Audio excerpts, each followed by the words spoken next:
ક્યાંય પણ આપણે ફરવા જતા હોય છે તો જોડે આપણે ચોક્કસ નાસ્તો લઈ જતા હોય છે અને નાસ્તો એવો હોય ને કે લાંબા સમય સુધી ટકી રહે ને એવો જ નાસ્તો હોય છે। તો આજે આપણે એવો જ નાસ્તો બનાવવા જઈ રહ્યા છે।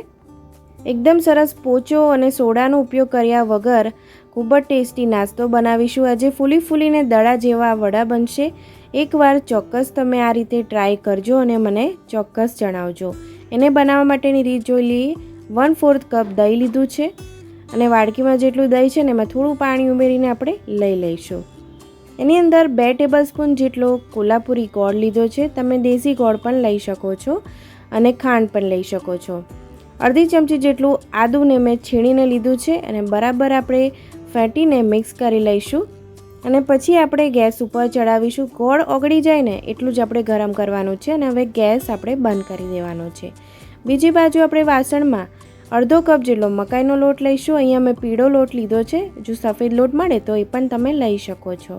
અડધો કપ બાજરીનો લોટ અને ઉપરથી મેં 1/4 કપ મકાઈનો લોટ લીધો છે। 2 ટેબલસ્પૂન આપણે રોટલીનો લોટ હોય ને ઘઉંનો લોટ એ લઈશું। અડધી ચમચી તલ લઈશું, અડધી ચમચી લાલ મરચું લઈશું, લીલું મરચું પણ ક્રશ કરીને તમે લઈ શકો છો। 5 ચમચી હળદર અને અડધી ચમચી અજમો લઈશું અને જે દહીંવાળું ગોળ કરીને આપણે જે મિક્સર તૈયાર કર્યું હતું ને એ એની અંદર આપણે એડ કરી દેવાનું છે। તો મિક્સર હજી થોડું ગરમ છે એટલે આપણે ચમચીની મદદથી મિક્સ કરી લેવાનું છે। સ્વાદ મુજબ આપણે મીઠું એડ કરી દેવાનું છે અને હવે હાથની મદદથી જ આપણે લોટ સરસ બાંધી લઈશું। તો મિક્સર થોડુંક ઠંડુ પડી ગયું હોવાથી આપણે હવે હાથનો ઉપયોગ કરી શકીએ છીએ। તો તમારે 1/4 કપ જુવારનો લોટ ઉમેરવો હોય ને તો તમે એ પણ ઉમેરી શકો છો। તો મિત્રો, તમે મારો વિડીયો કયા શહેર અને કયા દેશમાંથી જુઓ છો ને મને કમેન્ટમાં ચોક્કસ જણાવજો, જેથી હું તમને થેન્ક યુ કહી શકું। તો જ્યારે પણ આપણે લોટ બાંધીએ ને તો જો પાણીની જરૂર પડે એવું લાગે તો પાણીનો ઉપયોગ નથી કરવાનો, આપણે દહીંનો જ ઉપયોગ કરીશું અથવા તો તમે છાશનો પણ ઉપયોગ કરી શકો છો, જેથી આપણો જે નાસ્તો છે એ લાંબા સમય સુધી ટકી રહે। બાજરીના લોટમાં અને મકાઈના લોટમાં ગ્લુટન હોતું નથી એટલે આપણે બાઇન્ડિંગ માટે આ લોટને બરાબર મસળવાનો હોય છે। તો આપણે બરાબર મસળીને જ લોટ બાંધીશું જેથી એની અંદર આપણને બાઇન્ડિંગ મળી જાય।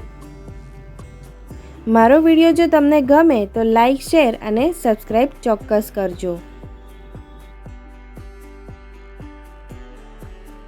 આ લોટને આપણે થોડોક ઢીલો જ બાંધવાનો છે। તો લોટ બંધાઈ ગયો છે તો 45 થી 60 મિનિટ સુધી આપણે આ લોટને ઢાંકીને મૂકી દઈશું। 1 કલાક પછી આપણો લોટ સરસ એવો તૈયાર થઈ ગયો છે। તેલ વડો થોડોક હાથ કરી લઈશું અને ફરીથી આપણે લોટને થોડોક મસળી લેવાનો છે।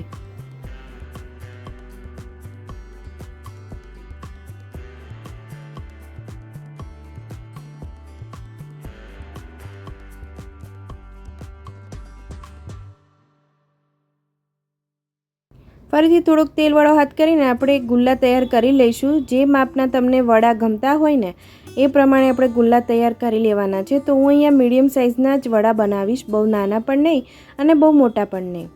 તો આ રીતે આપણે લોટના બધા જ ગુલ્લા આ રીતે બનાવીને તૈયાર કરીને મૂકી દઈશું।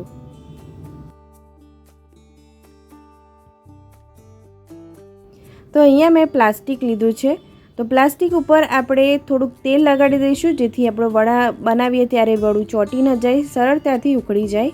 હવે એક ગુલ્લું લઈ લઈશું અને ઉપર બીજી કોથળી પણ પાથરી દઈશું, એને પણ આપણે તેલ લગાવવાનું છે।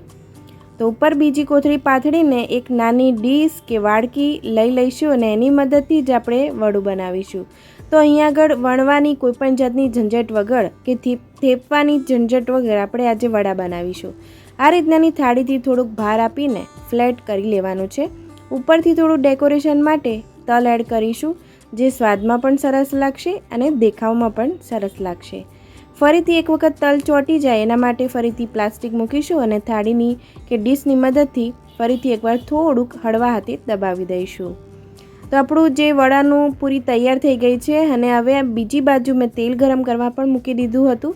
તો medium two fast gas flame રાખીને જ આપણે અત્યારે વડું બનાવવાનું છે। તો જે તલવાળો ભાગ છે ને એ નીચે જાય ને એ રીતે આપણે અંદર એડ કરીશું અને થોડીક લગભગ 10 સેકન્ડ પછી આપણે gas flame law to medium કરી દેવાની છે, જેથી આપણું વડું કાળું ન પડી જાય અને અંદરથી પણ ચડી જાય.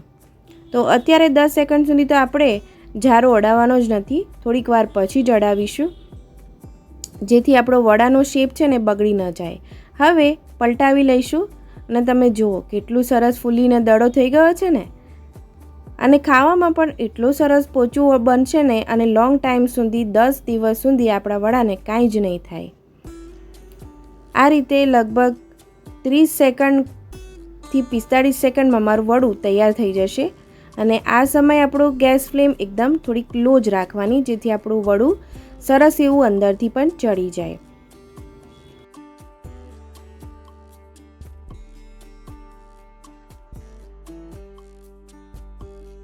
તો આપણું વડું હવે બહાર કાઢી લઈશું. તમે જોઈ શકો છો એનો કલર કેવો સરસ આવી ગયો છે ને. તો આ જ રીતે આપણે બધા વડા તૈયાર કરી લેવાના છે. તળતી વખતે ખાસ ધ્યાન એ રાખવાનું છે કે વડું જ્યારે આપણે એડ કરીએ ત્યારે જારો બિલકુલ અડાવો નહીં, અને ફેરવો ને ત્યારે તમે જુઓ કેટલું સરસ ફૂલીને દડા જેવું બને છે ને. અને ગેસ ફ્લેમ થોડી લો રાખીને જ વડું તળવાનું છે. તો આ જ રીતે બધા વડા તૈયાર કરી લઈશું. જુઓ બધા જ વડા મારા ફૂલીને દડા જેવા થયા છે. અને હું તમને તોડીને પણ બતાવું. સરસ એવું સોડા નાખ્યા વગર પણ એટલા સરસ ફૂલ્યા છે અને સોફ્ટ બન્યા છે. ખૂબ જ ટેસ્ટી બને છે. એકવાર ચોક્કસ તમે ટ્રાય કરજો, બહુ જ સરસ બનશે. અને તમે બનાવો ને પછી મને કમેન્ટમાં ચોક્કસ જણાવજો કે કેવા બન્યા છે. આવજો.